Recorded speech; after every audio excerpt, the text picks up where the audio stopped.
Programme जुर्म सज़ा के लिए मैं हूँ कराची से दानियाल सैयद। चंद दिन कबल कराची के इलाके डिफेंस फेज़ 5 में एक रिहायशी इमारत की छत से खातून की फंदा लगी लाश मिली। लाश मिलने के बाद पुलिस ने मुख्तलिफ ज़ावियों से तहकीकात की।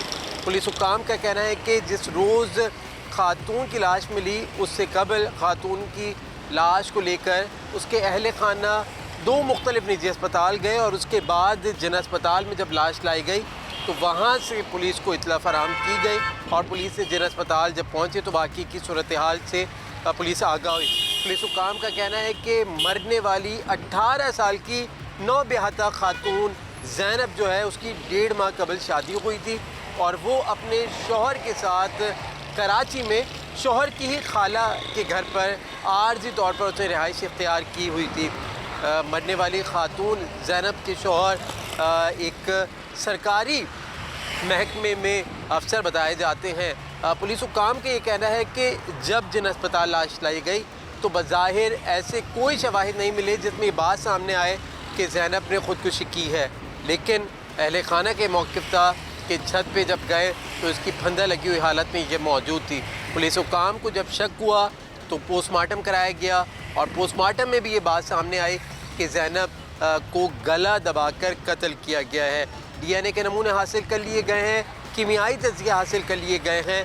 पुलिस ने तहकीकात शुरू कर दी हैं। जो ज़ैनब के शौहर और ज़ैनब के वालिद उनका क्या कहना है, क्योंकि ज़ैनब के वालिद ने नामालूम अफराद के ख़िलाफ़ नामालूम वजूहात की बिना पर बेटी को कत्ल किए जाने का इंकशाफ किया। मुकदमा 302 कत्ल की दफ़ा के तहत थाना दरख्त में दर्ज कर लिया गया। इस मकतूला ज़ैनब के वालिद का और उसके शौहर का क्या कहना है आपको सुनाते हैं। सर क्या नाम है आपका? अब्दुल जब्बार। अब्दुल जब्बार साहब, आप क्या काम करते हैं? मैं पुलिस में हूँ। अच्छा, कहाँ तैनात हैं? थाना एयरपोर्ट। अच्छा, आपकी बेटी के साथ एक वाकया पेश आया है, क्या ये वाकया है?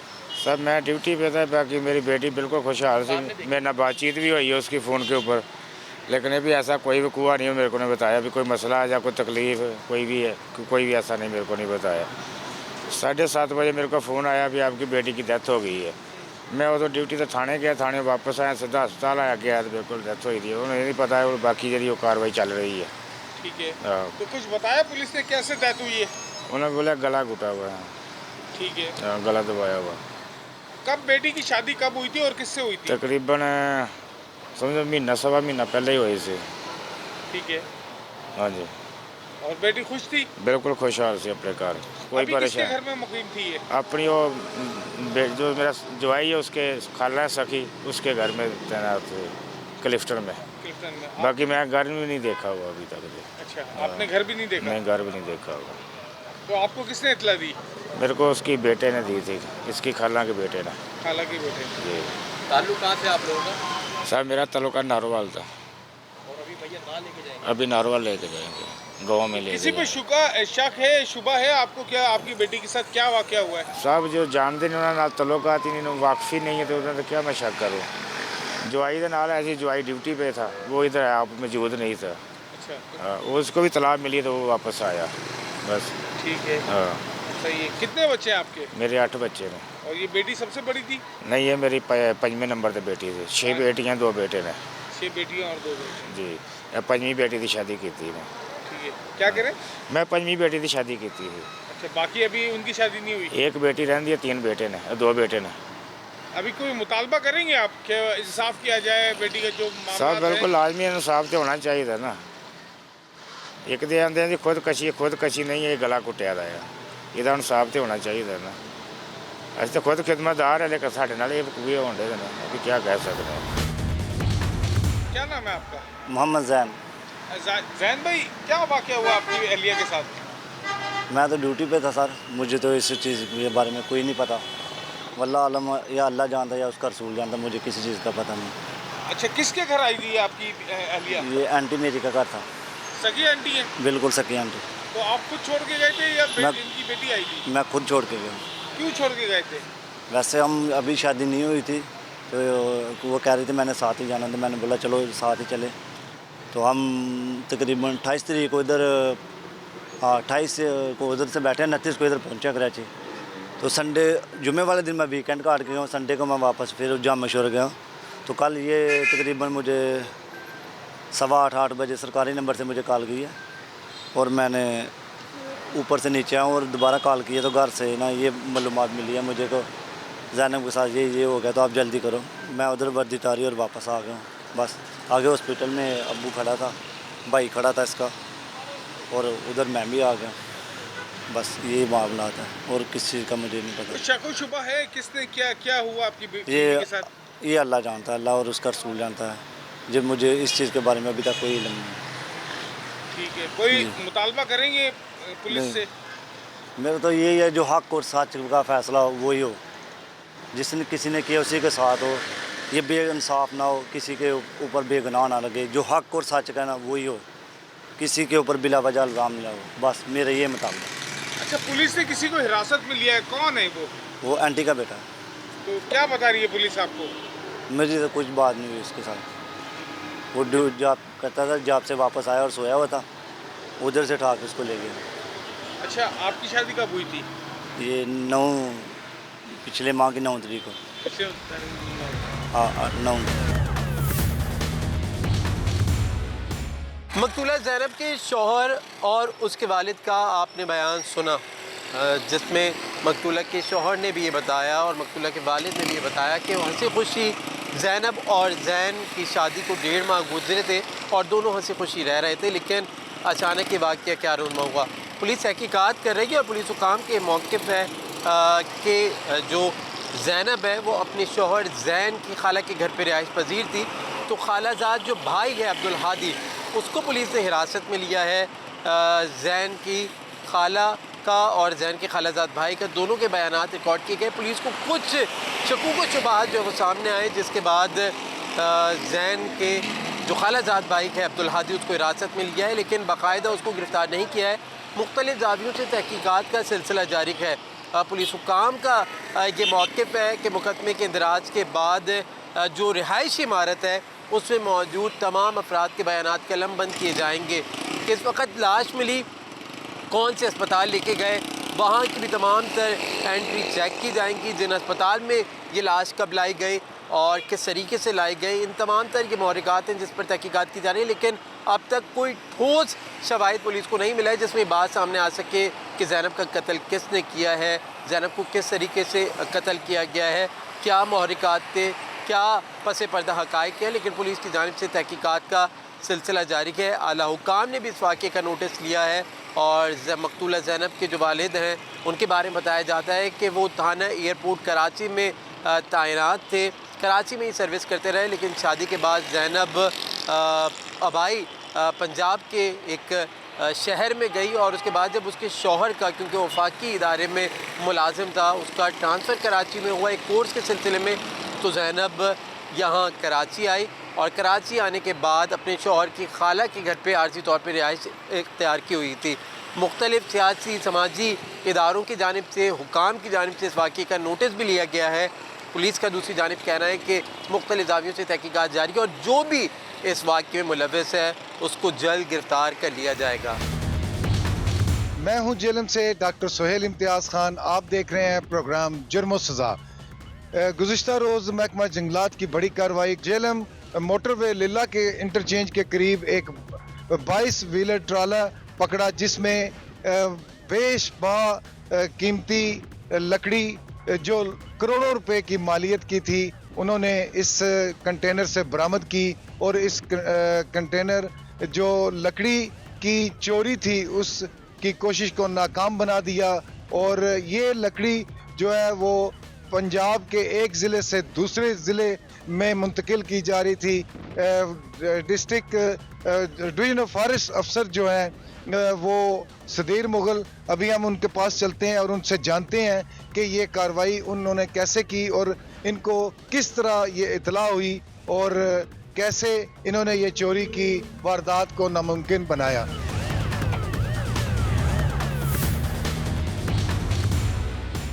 जी, अब हम मौजूद हैं forest office Jhelum divisional forest अफसर सदीर मुगल साहब के साथ। उनसे जानते हैं कि इतना बड़ा लकड़ी से लोड ट्रॉलर को मोटरवे पे रोकना ही एक बहुत बड़ा चैलेंज था। हम इनसे जानते हैं कि इस ट्रेलर को कैसे रोका उन्होंने और ये लकड़ी कैसे बरामद की और ये कितनी मालियत की ये लकड़ी है और इसमें किस किस्म की लकड़ी है, इनसे जानते हैं। बिस्मिल्लाहिर्रहमानिर्रहीम। तकरीबन कल 4 बजे शाम को मुझे कंजर्वेटर साहब की तरफ से कॉल रिसीव हुई विद डायरेक्शन कि आप फ़ौरन मोटरवे पे पहुँचें, और पहुँच के जो है वो एक गाड़ी आ रही है जो कि लकड़ी से भरी हुई है, उसको रोकें, चेक करें। तो मैं, मेरे साथ एसडीएफओ जेलम और हमारी टीम, हम फ़ौरन रवाना हुए। तो हम तकरीबन दो घंटे हमें लगे होंगे कि हम बेरा पहुंच गए। तो वहाँ पे जाके कंजर्वेटर साहब से रब्ता किया तो वो गाड़ी के पीछे पीछे आ रहे थे, लीला क्रॉस कर रही थी गाड़ी। अब उसमें मेन हमारे साथ जो इशू था वो था मोटरवे के ऊपर गाड़ी को रोकना। चूँकि मोटरवे के एक बड़े ज़बरदस्त आलमी मेयार के एसओपीज़ हैं, तो उसके लिए फिर जो हमारे डिप्टी कमिश्नर जेलम है मीर रज़ा ओसगन साहब, उनसे मैंने रिक्वेस्ट की।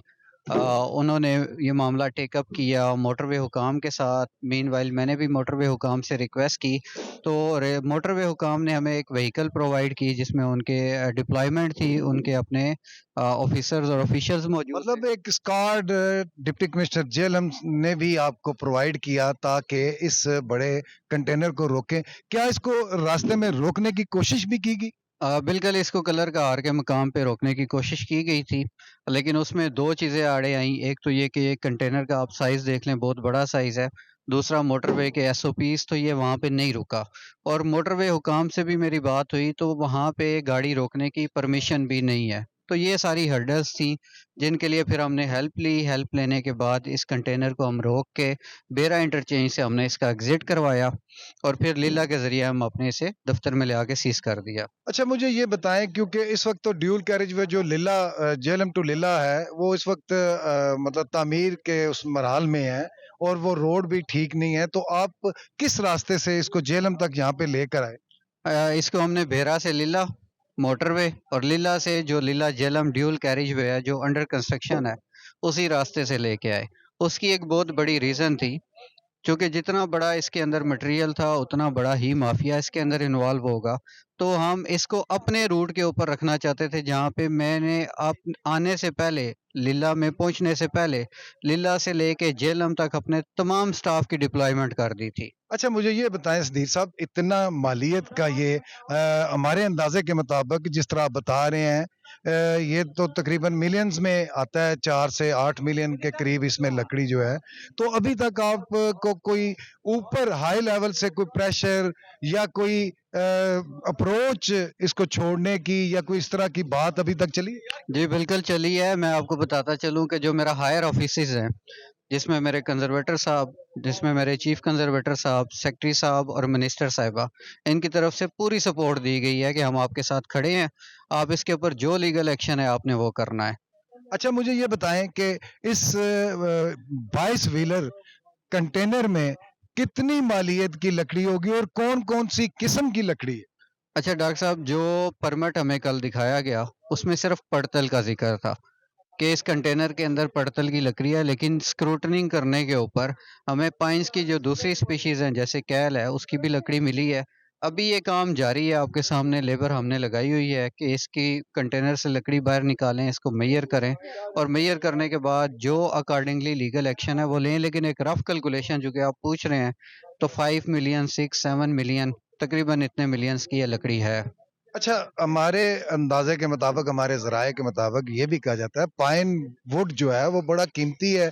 पाकिस्तान में भी और बैरून मुल्क में भी इससे घरों का फर्नीचर, घरों की आसाइश के लिए जो छतें भी बनती हैं और इसके विंडो, दरवाजे भी बनते हैं। तो ये हमारे जो एस्टिमेट के मुताबिक तकरीबन 8 से 10,000 रुपया पर स्क्वायर फीट है। तो ये जो पाइन वुड है ये बड़ा कीमती है। मैं समझता हूँ ये पाकिस्तान क्या बल्कि हमारे मुल्क का एक बहुत बड़ा एहसासा है। अच्छा, इसमें डॉक्टर साहब जो सीनियर मिनिस्टर हैं हमारी, जो वज़ीर जंगलात भी हैं, मोहतरमा मरियम औरंगज़ेब साहिबा, और फॉरेस्ट डिपार्टमेंट, अभी रिसेंटली हमने अपने जो जुर्माने हैं उनको रीशेड्यूल किया है। तो जो कैल वुड है उसका पहले जुर्माना 4,000 रुपये था, उसको बढ़ा के हमने 8,000 रुपये फुट कर दिया, 8,000 रुपये क्यूबिक फीट।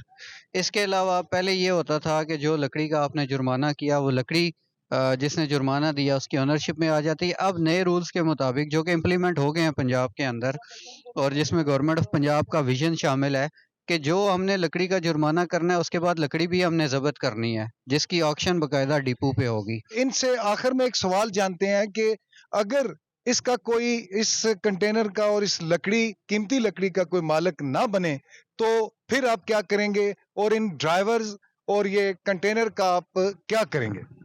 अच्छा डॉक्टर साहब, अगर इसका जुर्माना नहीं होता एज़ पर फॉरेस्ट एक्ट, तो फिर हमारे पास 2 प्रोविज़न्स हैं कि जो कंटेनर है उसको भाग के सरकार ज़ब्त किया जाए, और दूसरी प्रोविज़न ये है कि लकड़ी जो है, चूँकि एक कीमती लकड़ी है, अगर ये पड़ी रही तो ज़ाया होने के भी चांसेस हैं।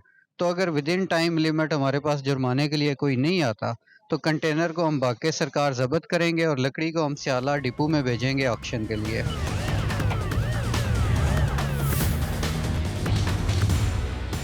जी, मैं इस वक्त जो है मौजूद हूँ conservative of forest Pothwar circle Shaukat Ali Khan साहब के साथ। इनसे जानते हैं कि गुज़िश्ता रोज़ आपने एक बड़ी कार्रवाई मोटरवे पर की, जो लिला के करीब, लिला इंटरचेंज के करीब इन्होंने बहुत बड़ी जो कीमती लकड़ी की खेप पकड़ी इन्होंने।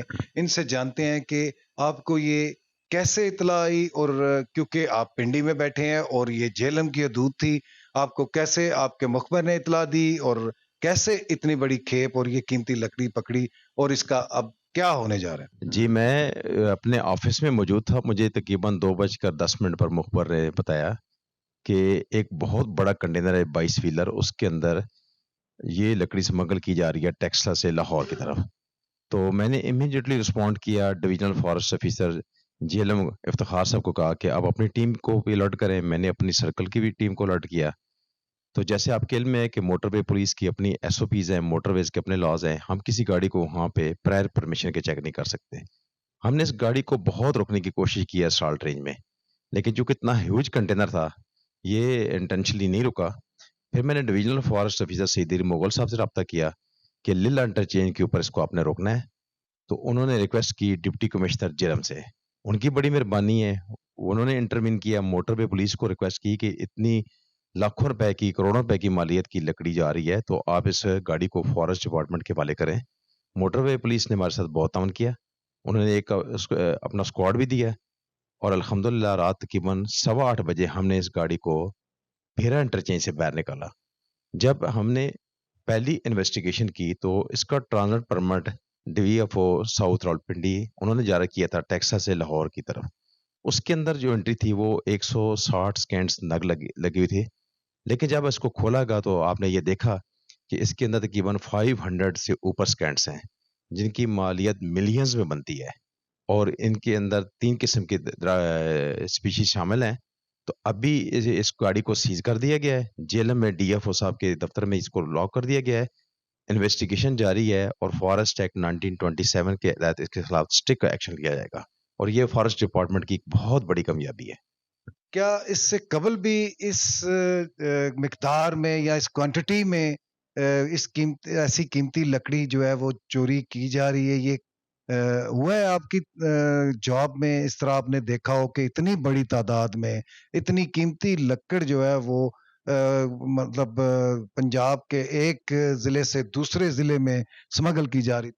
जी, मेरी एंटायर सर्विस में हमने छोटी-छोटी पिकअप्स तो पकड़ी हैं या छोटा गुमज़दार ट्रक, लेकिन मेरी थ्रू आउट जो मेरी सर्विस है, उसके अंदर हमने ये इतना लंबा कंटेनर कभी भी नहीं पकड़ा, और ये मिलियंस ऑफ रुपीस की है। अब ये इसके ऊपर जब प्रॉपर इन्वेस्टिगेशन होगी तो रिजल्ट आपसे शेयर किए जाएंगे, और ये फॉरेस्ट डिपार्टमेंट की जो चीफ मिनिस्टर पंजाब और वजीर जंगलात की ज़ीरो टॉलरेंस पॉलिसी है टुवर्ड्स टिम्बर माफिया, उसके अंदर ये हमने बहुत बड़ा बोल्ड स्टेप लिया है, मेरे स्टाफ ने, मेरे डीएफओ साहबान ने, और ये हमारी फॉरेस्ट डिपार्टमेंट पंजाब की बहुत बड़ी कामयाबी है।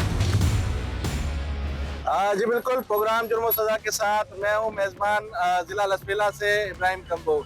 यहाँ मैं आपको बताते चलूँ कि हाल ही में जो है वो एसएसपी लसबेला आतिफ अमीर की हिदायत के मुताबिक जो है वो कार्रवाई अमल में लाई गई है, जिसमें 25 किलो जो है वो चरस बरामद की गई है। 5 मुलजिमान, जिनमें जो है वो 4 खवातीन शामिल हैं जबकि एक मर्द शामिल है, जो कि कोयटा से जो है वो हब मुंशियात स्मगल कर रहे थे। इसी हवाले से मालूमात लेते हैं एसएसपी लसबेला आतिफ अमीर से भी, और इसी के साथ साथ जो है एसएचओ उत्थल जो है यार मोहम्मद कमांडो, उनसे भी इस हवाले से, इस कार्रवाई से मुतालिक जो है वो तफसीलात जो है वो लेने की कोशिश करते हैं।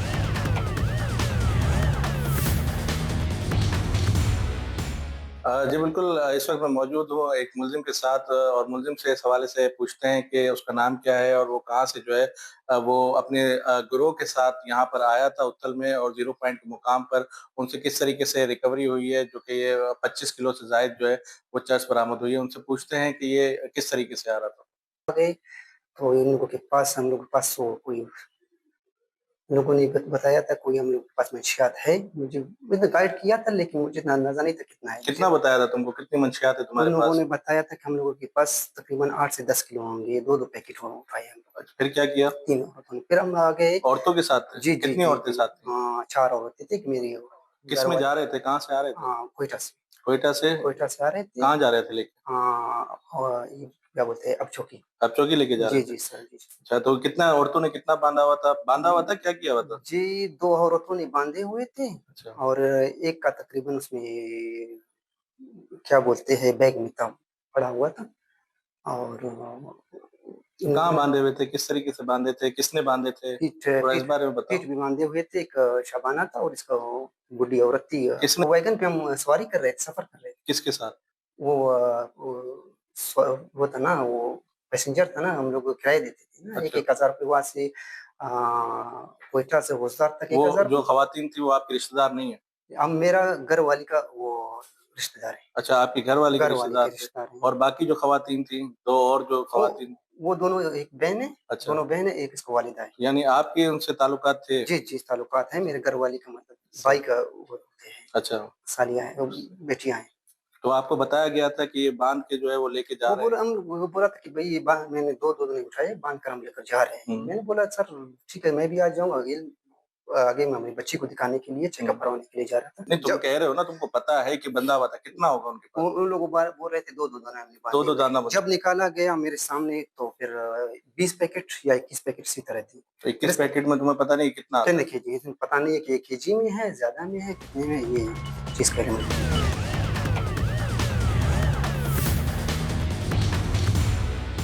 जी बिल्कुल, इस वक़्त मैं मौजूद हूँ पुलिस थाना उथल में, और उथल में मेरे साथ इस वक़्त मौजूद हैं एसएचओ उथल पुलिस थाना के यार मोहम्मद कमांडो साहब। उनसे पूछते हैं कि जो कार्रवाई अमल में लाई गई है, ये कौन-सी कार्रवाई थी जो कि अमल में लाई गई है, जिसमें 25 किलो जो है वो चर्स बरामद की गई है। इसी के साथ-साथ जो 4 खवातीन हैं उनको भी तहवील में लिया गया है, और उनके साथ जो एक मर्द थे, जो सरगना थे इस पूरी कार्रवाई में, वो किस तरीके से इन्होंने हैंडल किया है। तो ये सारी कार्रवाई से मुतालिक जो है वो यार मोहम्मद कमांडो से जानते हैं इस हवाले से। बताइएगा जी सर। इब्राहिम भाई, ये जो है ना मोरखा 13/11/2025 को हमें खुफिया इत्तला मिली थी कि एसएसपी साहब लसवेला आतिफ अमीर साहब को के 4 खवातीन एक मर्द जो है कोयटा से के अहद जो कि चर्च स्मगलिंग कर रहे हैं। तो इस इत्तला पर तो एसएसपी साहब ने हमें जीरो पॉइंट पे ड्यूटी लगाई, एक टीम बनाई। तो वहाँ दौरान चेकिंग कर रहे थे, दौरान चेकिंग एक वैन आई। वैन से जो है ना तो नाम और पता पूछने पर तो औरतों ने अपने ये नाम बतलाए। तो उनकी जब उतार कर और उनके तलाशी के लिए कमरे में ले जाकर तलाशी ली बदरिया लेडी कांस्टेबल, तो मुलजिम नासिर है से 4 किलो 800 ग्राम बॉडी पे सॉल्यूशन टेप के जरिए बॉडी में फिक्स था। और मुलजमा है पलूशा से 4 किलो 800 ग्राम वो भी बॉडी में फिक्स था। मुलजम सायरा से भी 4 किलो 800 ग्राम वो भी बॉडी में फिक्स था। मुलजम शाबाना से 6 किलो चर्स वो भी बॉडी में फिक्स था। मुलजम जान बीबी से भी 4 किलो 80 ग्राम 4 किलो 800 ग्राम, ये टोटल जो चर्स है 25 किलो 200 ग्राम बनती है।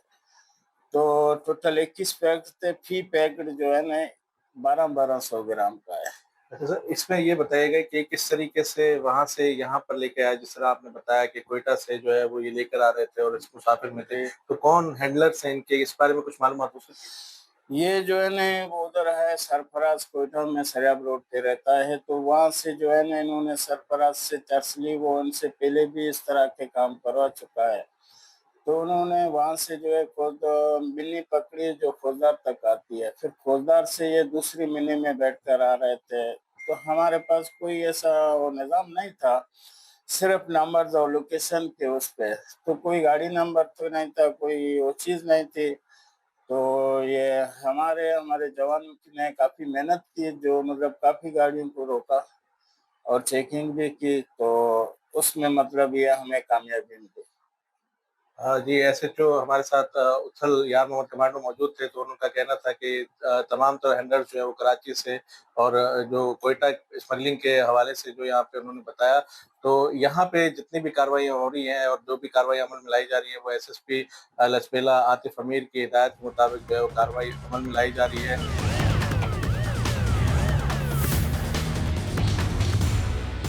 जी बिल्कुल, इस वक़्त मैं मौजूद हूँ एसएसपी लचपेला आतिफ अमीर साहब के साथ। उनसे पूछते हैं कि अभी जो रिसेंटली कार्रवाई हुई है, 25 किलो से ज़ायद जो है वो चर्स बरामद हुई है। मुसाफिर कोच में जो मुसाफिर वैन में जो है वो 5 मुल्ज़िमान को लेके जा रहे थे, जिसमें 4 जो है वो ख़वातीन थी और 1 जो है मर्द शामिल था। इस हवाले से तमाम तफ़सीलात जो है आतिफ अमीर साहब से जानते हैं, उनसे मालूमात लेते हैं कि कार्रवाई किस तरह हुई और किस तरह उन्होंने इस चीज़ को रिकवर किया।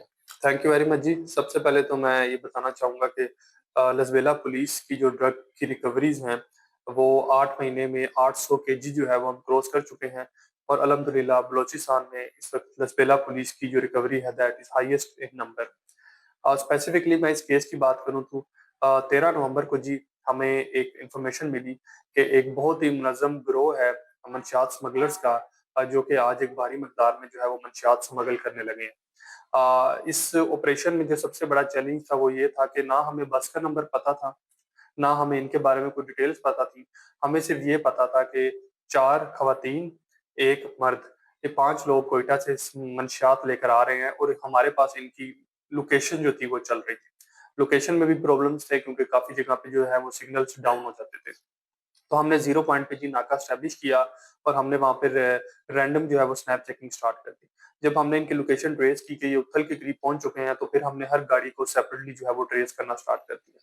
तो एक मिनी वैन जो है वो हमें मिलती है, उस वैन में ये ख़वातीन हमें मिल जाती हैं। तो उसमें जी 4 ख़वातीन जिनका नाम पलवशा, शबाना, सायरा और जान बीबी थी। इसके साथ 2 छोटे कम उम्र बच्चे। बच्चों को इसलिए साथ रखा जाता है ताकि ये मिज दिया जा सके, हम बच्चों का इलाज के लिए कराची जा रहे हैं। और इनके साथ एक मर्द था साजिद। सरप्राइजिंगली ये सारे के सारे रिश्तेदार हैं आपस में। बहन, माँ, भांजी, सास, ये सारे इनका आपस में ये रिश्ता था। तो हमने लेडी कांस्टेबल्स भी वहाँ पे मौजूद थी, तो हमने मौके के ऊपर जब इनकी जामा तलाशी की, तो इन्होंने अपने जिस्म के साथ जो है वो मंशियात को पेस्ट किया हुआ था। टोटल 25 केजी और सम ग्राम्स हमें रिकवर हुई, जिसमें से साजिद के पास 4 ग्राम थी जो उसने पकड़ी हुई थी और बाकियों ने जो है वो अपने जिस्म के साथ रैंडमली जो था इनको पेस्ट किया हुआ था। तो उसके बाद जी हम इनको थाने लेके गए और थाने से जब हमने इंटेरोगेशन की तो हमें पता चला कि ये this was not the first time. ये लोग काफ़ी दफ़ा पहले भी जा चुके हैं। ख़वातीन और बच्चों की आड़ के अंदर जो स्मगलिंग की जाती थी, इस वजह से ये इनको चेक नहीं किया जा रहा था। और जब हमने इनका बैकग्राउंड चेक किया तो कोयटा में एक स्मगलर है सरफराज, जो कि सरियाब रोड का काफ़ी बड़ा स्मगलर है। वो इनको यूज़ करता था मल्टीपल टाइम्स और वो इससे स्मगलिंग करवाता था। ये जो पैकेजेस थे ये हब के अंदर एक साजिद नामी बंदे को डिलीवर होते थे और साजिद जो है वो फिर हब से कराची और आगे different parts of the country में जो है वो मंशियात जो है उसको पहुंचाता था। और इनका इनमें क्या इंसेंटिव था, ये लोग पर पैकेट जो है वो 10,000 रुपीज जो थे वो सरफराज से चार्ज करते थे। जैसे इस पे 21 पैकेट थे तो इनको 2,10,000 रुपए जो थे वो डिलीवरी फीस जो थी वो मिल चुकी थी इस प्रोसेस की जो है डिलीवर करने की। तो ये एक मुनज़्ज़म स्मगलर गिरोह था जिनको अब हमने पकड़ लिया है। अब जिनमें से साजिद जो है वो हमारे रिमांड में है और बाकी जो खवातीन थी वो जुडिशियल कस्टडी में जेल मुंतकिल हो चुकी है। अच्छा सर, ये बताइएगा कि ये जो आपने चर्च रिकवर की है और ये सारा कुछ मामला जो हुआ है, तो इस हवाले से जो रिकवर्ड चर्च है, तो उसकी मालियत के बारे में थोड़ा-सा बताइएगा कि वो जो रिकवर्ड चर्च है, उसकी मालियत कितनी हो सकती है, जो कि आलमी मार्केट में इस वक़्त काउंटेबल है? देखिए जी, ये बहुत ही हाई क्वालिटी जो है वो चर्च है और ये डेफिनिटली स्मगल्ड लग रही है फ्रॉम अदर कंट्रीज़, अफ़गानिस्तान से मोस्ट लाइकली, और इसकी जो वर्थ है वो that is more than 5 million. Rajanpur के नवाई इलाका कोट मिट्ठन में इंतहाई अफसोसनाक वाक़या पेश आया, जहां पर नाजायज़ ताल्लुकात की शक पर एक नौजवान का नाक और कान काट दिया गया। पुलिस ने जब मुलजमान को गिरफ्तार किया तो मुलजमान ने दौरान तफ्तीश पुलिस को बताया जिस औरत पर इनको शक था उस औरत को भी इन्होंने गला दबाकर कत्ल कर दिया और उसकी लाश बोरी बंद कर दरिया सिंध में फेंक दी। खातून शादीशुदा थी और 3 बच्चों की मां थी। जब इसको कत्ल किया गया उस टाइम वो 8 माह की हमला भी थी। थाना कोट मिठल पुलिस ने इस पर 2 मुकदमे दर्ज किए हैं जिसमें 3 मुलजमान इस टाइम गिरफ्तार हैं। बाकी मुलजमान के लिए पुलिस की तरफ से छापे भी मारे जा रहे हैं और ये केस कहां तक पहुंचा है हम थाने जाकर SHO से भी इसके बारे में बात करते हैं।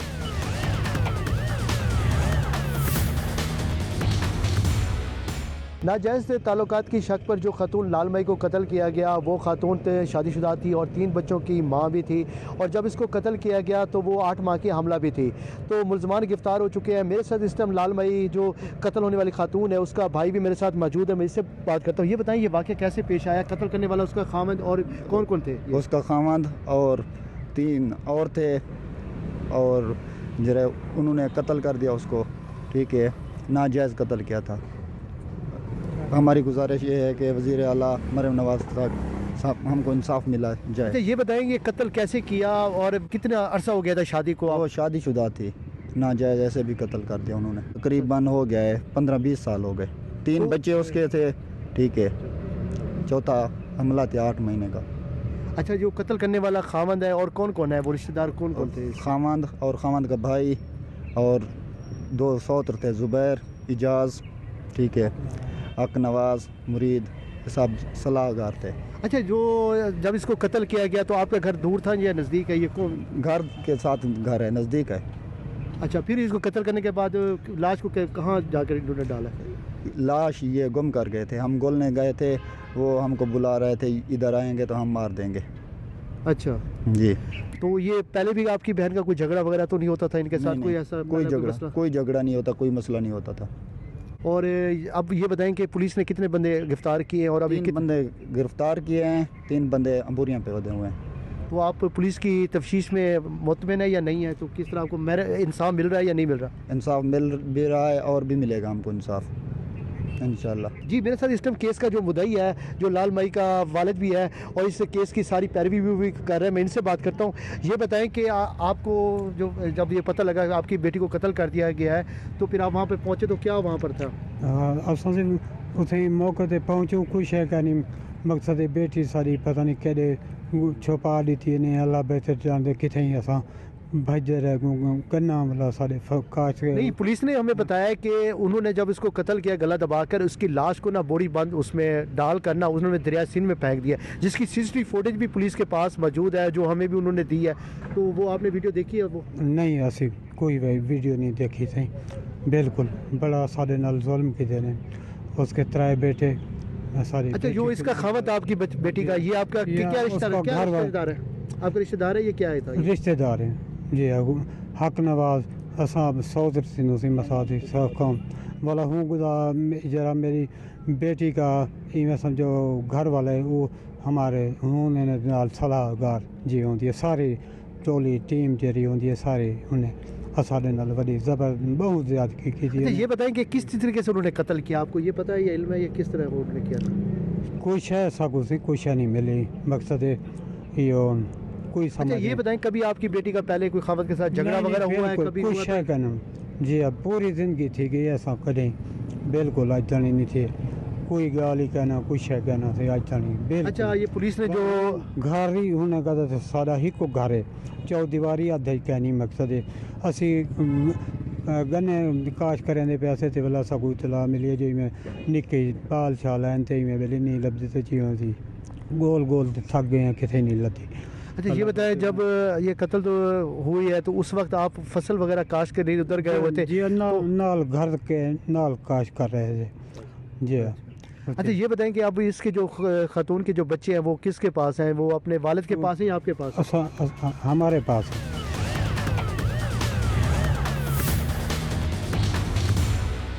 जी, मैं इस टाइम कोटमिठन के कच्चा दरिक के इलाके में मौजूद हूँ, जहाँ पर ये अफसोसनाक वाक़या पेश आया जिसमें मोहम्मद बख्श पर जिस पर मुलजमान को शक था कि इनकी एक खातून के साथ नाजायज़ ताल्लुकात हैं, जिस पर उन्होंने मोहम्मद बख्श को फायरिंग करके पहले ज़ख्मी किया। उसके बाद मुलजमान वहाँ पर उसके करीब पहुँचे, उसका नाक और उसका कान काट दिया और उसके बाद उसको अस्पताल तफ्शीशनाक हालत में उसको मुंतकिल किया गया और बाद में मुलजमान ने जाकर अपनी खातून को गला दबाकर कत्ल कर दिया। मेरे साथ इस टाइम मोहम्मद बख्श का भाई भी मौजूद है, ये उनसे भी बात करता हूँ। ये वाक़या कैसे पेश आया, ये बताइए, ये वाक़या कैसे पेश आया? ये सारा मेरा भाई खेतों पे काम कर रहा था, शाम को वापस आ रहा था।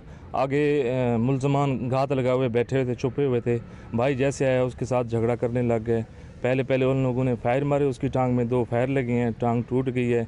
उसके बाद उन्होंने उसका कान काटा, फिर नाक काटी। अभी तक पुलिस ने कार्रवाई बहुत अच्छी की है। 3 मुलजमान गिरफ़्तार भी हो चुके हैं, उन्हें चलान कर चुकी है।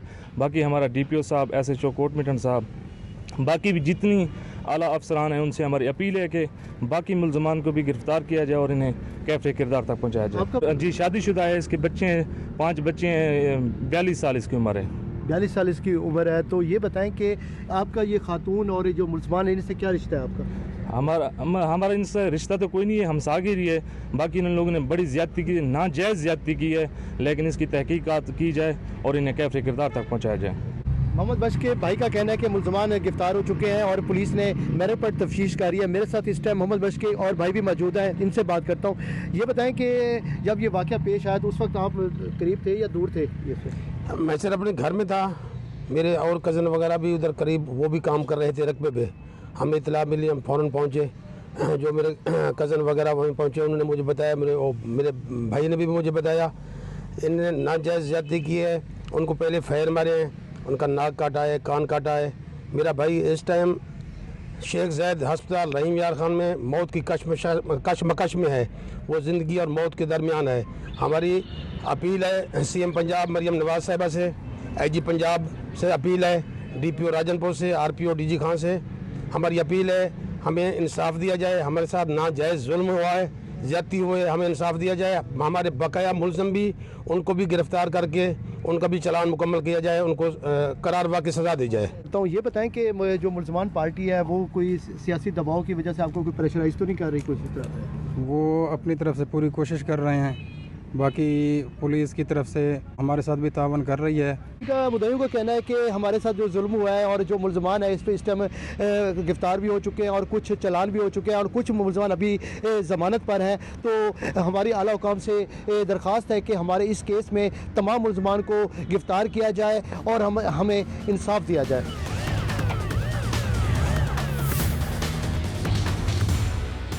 मैं इस टाइम थाना कोटमिठन में मौजूद हूँ। यहाँ पर जो नाजायज़ ताल्लुकात के शोबे में जो कत्ल किया गया और ख़ातून की लाश को दरिया में डाल दिया गया, उसके बाद पुलिस ने मुलजमान को अरेस्ट किया है और मुकदमा भी दर्ज किया। मेरे साथ इस टाइम SHO आबिद कबूल साहब भी मौजूद है, इनसे पूछता हूँ, सर ये वाक़या कैसे पेश आया और कितने इसमें मुलजमान थे और कितने गिरफ्तार हुए? जी, बिस्मिल्लाहिर्रहमानिर्रहीम। ये 2 नवंबर की शाम को हमें इतला मिली कि मुलजमान ने एक मोहम्मद बख्श नामी शख्स को अपनी औरत के साथ नाजायज़ ताल्लुकात के शुबा में मजरूब किया है। उसकी दाईं टांग में फायर मारे हैं, उसका नाक और एक कान काट लिया है। हम फौरी तौर पर मौका पर पहुंचे, मजरूब को तिब्बी इमदाद दी और उसे अस्पताल मुंतकिल किया। असल जो वक़ूआ है वो इस तौर पर है कि मुलजमान सांवल, इजाज़ वग़ैरह 8 कस नामज़द हैं और 5 नामालूम हैं। इन्होंने अपनी औरत लाल मई के साथ मोहम्मद बख्श जो मजरूब है, नाजायज़ तल्लुकात का इल्ज़ाम लगाकर मोहम्मद बख्श जो अपने खेतों पर काम करके वापस आ रहा था, उसकी पाँव में फायर मारा है। जब वो ज़ख्मी हुआ है तो उसका नाक और कान काट लिया है और अपनी औरत लाल मई को कत्ल करके उसकी नाश दरिया में फेंक दी है। तो इजाज़, सांवल और ज़ुबैर ये 3 मुलजमान गिरफ़्तार हो चुके हैं, इनसे रिकवरियाँ भी हो चुकी हैं। बाकी इल्ज़ाम अलैहान हसनैन, मुर्तज़ा वगैरह बुरी ज़मानत पे हैं, उनकी तफ्तीश हो रही है। तो ये जो मुलजमान हैं इन्होंने जुर्म तस्लीम कर लिया है। इजाज़, ज़ुबैर और सांवल ने इनसे छुरी जैसे मजरूब का नाक और कान काटा है और पिस्टल जैसे मजरूब किया, वो भी रिकवर हो चुके हैं। खातून कत्ल हुई है, ये शादीशुदा थी और कितने इसके बच्चे वगैरह थे? जी, लाल मई शादीशुदा थी। ये हसनैन जो मुल्ज़म है FIR का, उसकी बीवी थी। इसके 3 बच्चे हैं। तो उसके साथ नाजायज़ ताल्लुकात का शुबा इन्होंने कायम किया है। शक की बुनियाद पर ये दोनों वाक़यात हुए अलहदा-अलहदा। औरत को और जगह पे कत्ल किया है और जो मोहम्मद बख्श है उसको और जगह पे मजरूब किया है। अच्छा, ये जो कत्ल करने वाले मुल्ज़मान है, ये खातून के और ये जो ज़ख्मी है, इसके क्या लगते हैं आपस में? जो मजरूब है इनकी बिरादरी का है और एक ही इलाके के हैं। ताहम जो इल्ज़ाम अलैहान हैं वो उनमें ख़ातून का एक देवर है, शोहर है, उसका खामंद है और बाकी रिश्तेदार हैं उसके, यानी जो है ना अपना खामंद उसके कज़न है। अच्छा, ये खातून को जो कत्ल किया है तो उस वक्त उसको घर में कत्ल किया गया, उसी टाइम पहले खातून को कत्ल किया गया या पहले उसको ज़ख्मी किया गया था? जो मुल्ज़मान ने इंकशाफ किया है उसके मुताबिक इन्होंने पहले औरत को कत्ल किया है, उसकी नाश बोरी में बंद करके कमाद में छुपा दी थी। फिर जाकर मोहम्मद बख्श को मजरूब किया है, उसके बाद जाकर लाश को दरिया में बहा दिया है, बोरी बंद लाश को। तो इसमें मुल्ज़मान जो है बाकी जो ज़मानत पे है तो उनके क्या आगे केस तक चलेगा, क्या लगा? चूँकि जो मुल्ज़मान सावल, ज़ुबैर और इजाज़ जो चलान हो चुके हैं वो जुर्म तस्लीम कर गए हैं, बाकियों की तफ्तीश हो रही है। इनमें जो वक़ूअ मुलव्वस होगा उसे करार वाक़ई सज़ा दी जाएगी।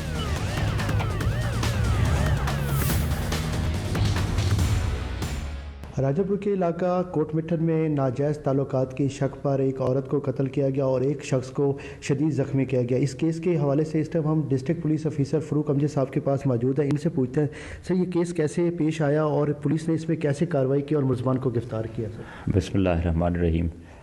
देखिए, ये एक बड़ा अनफॉर्चुनेट इंसिडेंट है जो 2 नवंबर को जो है ना वो पेश आया।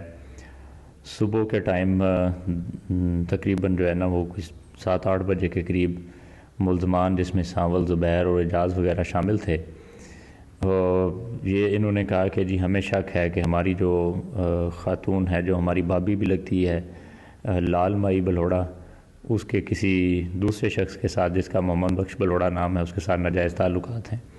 उस शक की बुनियाद पर इन्होंने अपनी जो है ना वो सबसे पहले भाभी को कत्ल किया और कत्ल करने के बाद उसकी लाश जो है ना वो बोरी में बांध दी। उसके बाद फिर इन्होंने वहीं पे लाश को रख के तो दूसरा जो बंदा जिसको उन्होंने मोहम्मद बख्श को देखा था वहाँ पे, जिस पे इनको शक था, उसको सर्च करने लगे और इसकी जो है ना तकरीबन सारा दिन उसके पीछे लगे रहे। शाम के वक्त उसका भी पता चला कि फ़लान जगह पे जो है ना वो जा रहा है। वहीं पे जाके उन्होंने उसके नाक और एक जो कान है वो उन्होंने काट दिया और बुरी तरह से उसके चेहरे को जो है ना वो मसख कर दिया। ये बड़ी अनफॉर्चुनेट इंसिडेंट था हमारे लिए। फौरी तौर पर मैंने DSP सदर और SHO सदर राजनपुर, सिटी राजनपुर, कोटमिठन जो मुतलका थाना था, उसके तमाम SHOs की टीम बनाई और टीम बना के मैंने इनको फौरी तौर पर टास्किंग की कि आपने अर्लीस्ट पॉसिबल टाइम में जो है ना मुल्ज़मान को अरेस्ट करना है। तो अल्हम्दुलिल्लाह वो रहीम यार ख़ान जो है ना वो जब ये फ़रार हुए मुल्ज़मान, तो हमारी टीम्स भी रात को ही जो है ना वो रहीम यार ख़ान पहुँच गई थी। हमने फिर इनको अरेस्ट कर लिया था। तो ये हमारी जो है ना वो बड़ी टाइमली कार्रवाई थी, जिसकी वजह से सावल, ज़ुबैर और एजाज़ जो मरकज़ी मुल्ज़मान थे, हमने उनको पकड़ लिया और पकड़ने के बाद फिर ज़ाहिर है जो बाकी हमारी कानूनी कार्रवाई है उसके अंदर ये मतलब चलान भी हो, जुडिशल हो गया।